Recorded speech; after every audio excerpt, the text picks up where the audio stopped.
Speak before you guys. I never imagined that I would be sitting here. What I have to share is horrendous and extremely traumatic for me, but I'm going to try to get through it.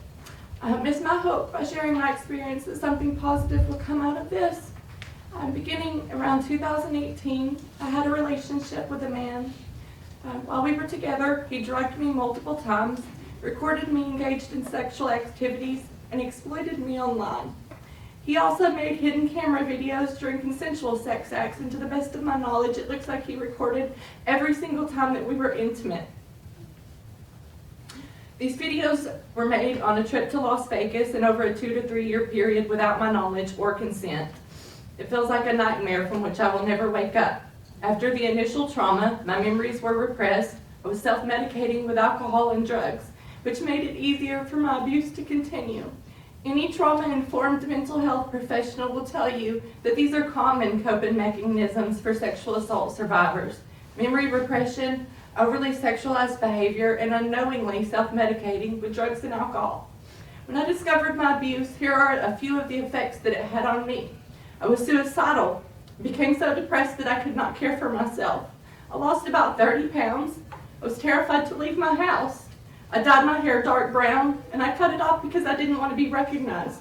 I took a leave of absence from my job after 17 years, not to know if I would ever return to work. I have returned to work. I also moved in with my mother. I felt as though my life were over.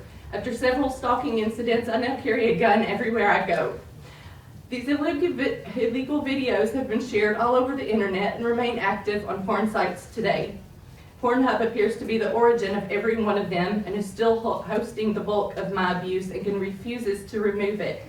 Online sexual exploitation has changed so much over the last few years as new technology has emerged, from the use of virtual private networks to remain anonymous to editing software that allows you to basically Photoshop any and every aspect of any video.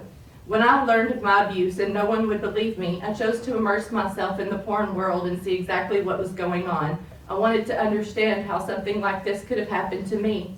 I've been mortified by what I have found. I scoured the internet. I found websites and forums where people in the adult industry connect and do business. Two of these websites were gfy.com and blackhatworld.com.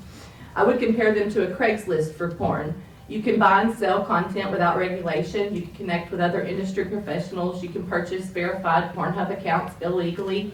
On these websites, you can also learn industry tricks like a popular porn edit and re-upload method that is happening right now. Webmasters and pimps are profiting from abuse videos of others. They simply buy or download illegal content, make edits, and upload the content as if it was their own. The people depicted in the content have no ability to consent to the sale, and there is no means for them to enforce removal of the content.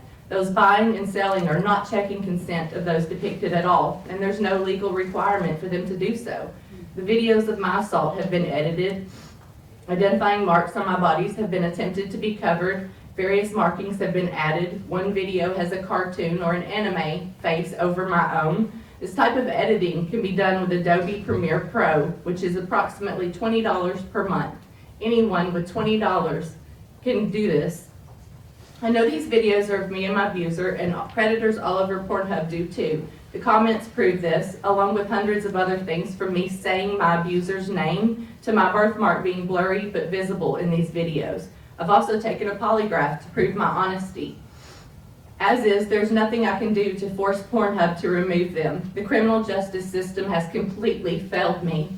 The police officers who were sworn to protect me were not educated and did not believe me. The only reason that I'm here before you today is because I love my children more than anything. I owe them a mother who is happy, a mother who is able to care for them, a mother who feels safe and can share that safety with her children. See, sexual exploitation doesn't just affect the people being exploited.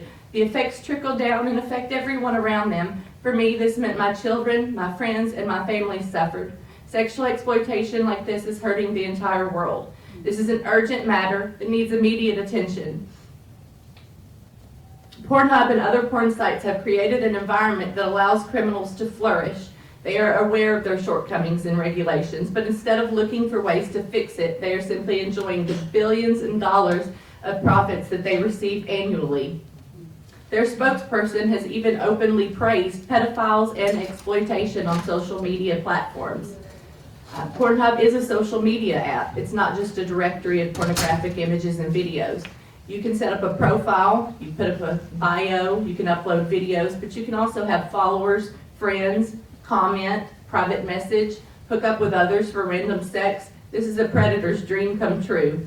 What happened to me is so unbelievable that some people cannot wrap their head around it. But what happened to me could happen to anyone in this room. All it takes is a phone or computer and $20.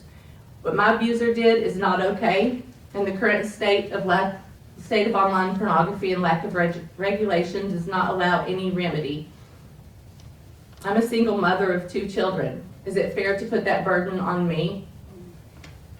I feel like as a community, we just need to learn, listen, and change.